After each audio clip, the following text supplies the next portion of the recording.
Hey guys, welcome to 11th series of C programming. Subscribe பண்ணிட்டு பாருங்க, உங்க ஃப்ரெண்ட்ஸ்க்கு ஷேர் பண்ணுங்க, அவங்களுக்கும் யூஸ் ஆகலாம். Type conversion. ஒரு டேட்டா டைப்பை இன்னொரு டேட்டா டைப்பா கன்வெர்ட் பண்றோம்னா அது டைப் கன்வர்ஷன். ப்ரோக்ராம் பார்க்கும்போது கிளியரா புரியும். டைப் கன்வர்ஷன்ல ரெண்டு டைப்ஸ் இருக்கு. Implicit conversion, explicit conversion. இம்ப்ளிசிட் கன்வர்ஷன்னா அதுவே ஆட்டோமேட்டிக்காக சேஞ்ச் ஆகிக்கும். எக்ஸ்பிளிசிட் கன்வர்ஷன்னா நம்ம மேனுவலாக சேஞ்ச் பண்ணுவோம். எப்படி ஒர்க் ஆகுதுன்னு பார்க்கலாம். இன்ட் ஏ ஈக்குவல் டு 5.55 ஒரு இன்டீஜர் வேரியபிளுக்கு ஃப்ளோட் வேல்யூ அசைன் பண்ணுறேன். ஆனால் ஆக்சுவலாக நம்ம ஒரு இன்டீஜர் வேரியபிளுக்கு ஒரு ஹோல் நம்பர் தான் அசைன் பண்ணணும். டெசிமல் பாயிண்டோட இருக்கிற வேல்யூவை ஒரு ஃப்ளோட் வேல்யூவை நான் மாற்றி அசைன் பண்ணிட்டேன்.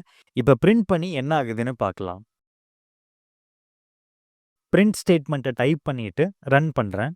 அவுட்புட் 5ன்னு வந்திருக்கு. பட் நான் அசைன் பண்ண வேல்யூ 5.55. இப்போ என்ன ஆயிருக்குன்னா கம்பைலர் ஆட்டோமேட்டிக்காக ஒரு ஃப்ளோட் வேல்யூவை இன்டீஜர் வேல்யூவாக கன்வெர்ட் பண்ணியிருக்கு. ஏன் அப்படின்னா நம்ம ஸ்டோர் பண்ணது ஒரு இன்டீஜர் வேரியபிளில். ஸோ அது இன்டீஜர் வேல்யூ மட்டும்தான் எடுத்துக்கும். இப்போ ஆட்டோமேட்டிக்காக ஒரு ஃப்ளோட் வேல்யூ இன்டீஜர் வேல்யூவாக கன்வெர்ட் ஆயிருக்கு இல்லையா, இதுக்கு பேர் தான் இம்ப்ளிசிட் கன்வர்ஷன்.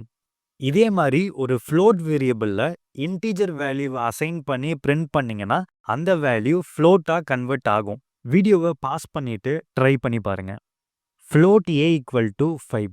5 வந்து இன்டீஜர் வேல்யூ, ஃப்ளோட் வேல்யூ கிடையாது. இப்போ பிரிண்ட் பண்ணி பார்க்கலாம்.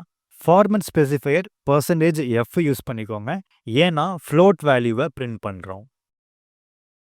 இப்போ பார்த்தீங்கன்னா நார்மலாக 5 பிரிண்ட் ஆகாமல் 5.00ன்னு பிரிண்ட் ஆயிருக்கு. இப்போ என்ன ஆயிருக்குன்னா இன்டீஜர் வேல்யூ 5 ஃப்ளோட் வேல்யூவாக கன்வெர்ட் ஆயிருக்கு. இது என்ன கன்வர்ஷன்? Implicit conversion. அதுவே ஆட்டோமேட்டிக்காக சேஞ்ச் ஆயிருச்சு. Explicit conversion. இப்போ என்ன பண்ண போகிறேன்னா ரெண்டு வேரியபிள் கிரியேட் பண்ணி அந்த ரெண்டு வேரியபிளை டிவைட் பண்ணி இன்னொரு வேரியபிளில் ஸ்டோர் பண்ண போகிறேன். டிவ் வேரியபிளில் டிவைடான வேல்யூ போய் ஸ்டோர் ஆகும். மூணுமே இன்டீஜர் டைப் தான் கொடுத்துருக்கேன். 3 வேரியபிளுமே இன்டீஜர் டைப். இப்போ வேரியபிள் டிவ்வை பிரிண்ட் பண்ணலாம். அவுட்புட் 2 வந்திருக்கு. பட் ஆக்சுவலாக 2.5 வரணும். ஏன் 2.5 வரலன்னா எல்லா வேரியபிளுமே இன்டீஜர் டைப்பில் இருக்குது. ஸோ 2.5 வராது.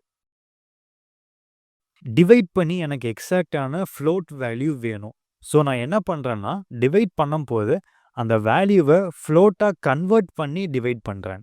அதுக்கு அந்த வேல்யூக்கு முன்னாடி ப்ராக்கெட்டில் ஃப்ளோட்னு டைப் பண்ணிங்கன்னா அந்த வேல்யூ ஃப்ளோட்டாக கன்வெர்ட் ஆயிரும். ஸோ டிவைட் பண்ணி எக்ஸாக்ட் ஃப்ளோட் வேல்யூ கிடைக்கும். அதே மாதிரி ஒரு ஃப்ளோட் வேல்யூவை ஃப்ளோட் வேரியபிளில் தான் ஸ்டோர் பண்ண முடியும், இல்லாட்டி ஸ்டோர் ஆகாது. இன்ட் டிவ்வை ஃப்ளோட் டிவ்னு மாற்றிடலாம்.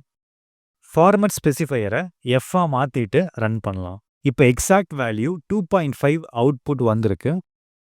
இந்த மாதிரி ஒரு டேட்டாவை மேனுவலாக கன்வெர்ட் பண்ணுறோன்னா அதுக்கு பேர் explicit conversion. Task implicit conversion, explicit conversion. நிறைய காம்பினேஷன்ஸில் ப்ராக்டிஸ் பண்ணுங்கள். ட்ரை பண்ணிவிட்டு நெக்ஸ்ட் வீடியோ பாருங்கள்.